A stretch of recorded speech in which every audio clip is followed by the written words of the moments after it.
Hello everyone and welcome to another episode of Inside Out Smile. I'm your host Dr. Amber Q, and today I'd like to read an excerpt from the blog post of a tech founder. It's entitled, I Can't Sleep. I can't sleep. I'm lying in bed every night and images of Gaza are running through my head. Fathers holding their babies dead, caked in dust. Bombs dropped on homes, on hospitals, on schools. Tens of thousands of dead in indiscriminate bombings. Children crying, pulling through rubble to find their families. The inhumanity of the soldiers is unbearable. They shoot civilians in the street, imprison and torture children, and strip and humiliate innocent men. But the soldiers are having fun. They're posting on TikTok, doing some war crimes and then celebrating on the beach. I hate them. I hate them.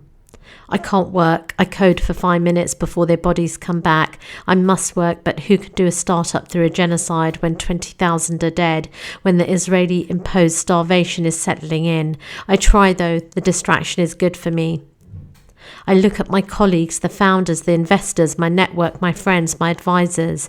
I'm afraid to open their Twitters. Each time I do, it's a roulette. Is it business as usual, a new fundraiser, the latest in AI, a new model released? The blasé posts are a relief. I can tell myself that they're censored, afraid to speak up about the genocide, unable or not knowing how to do it. That's understandable.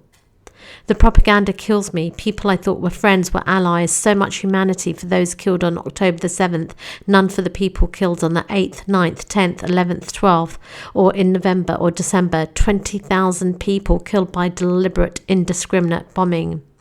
None either for the people killed on October the 6th, 5th, 4th, for the people massacred in 1948 and since. No protest of the legal occupation, the illegal settlements, the razing of villages and the olive groves. They don't exist to them. They didn't happen. Have they no questions about why the 2 million people live in Gaza and how they came to be there? How Israel carefully controls the calories allowed into Gaza, keeping everyone starving, that Israel can turn off the water, can turn off the electricity, that this is something a country is able to do to a people, that this is something a country is willing to do to people.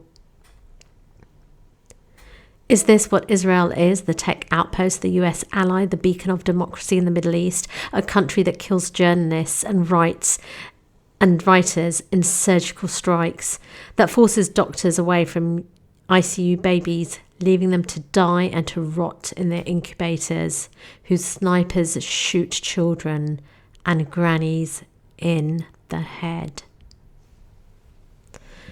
It's a very powerful piece, and this chap has put his career on the line. It's quite a long piece, and it echoes my sentiments. I'm not in tech, of course, but it does echo my sentiments, because I have said on the previous episode that I will not be the same person after this. It just overshadows, and I'm not the only one. So many people, of course, the people that are out in, protests and marches, and it's just indescribable. I can't live my life normally whilst this is going on. It's just a constant heartache and pain. I will link the blog post below, and please repost it on whatever platforms you frequent. And as always, let's just keep raising awareness. Let's not stop demanding a ceasefire and freedom for Palestine. Until the next episode, let's all,